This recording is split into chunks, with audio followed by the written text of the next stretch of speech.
Alright guys, welcome back to Performance RC.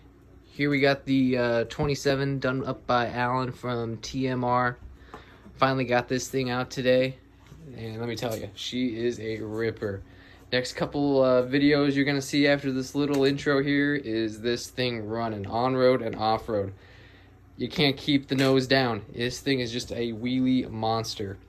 We really woke this 27 up. It's just a basic mod that Allen did. And then other than that, we got the V2 pipe from Primal, Dan over there at Primal, and I got the 10K clutch spring done up here from Allen from TMR. Gearing is 1955 gearing, so hope you guys like the next couple clips of this thing running. She is a beast. See you later, guys.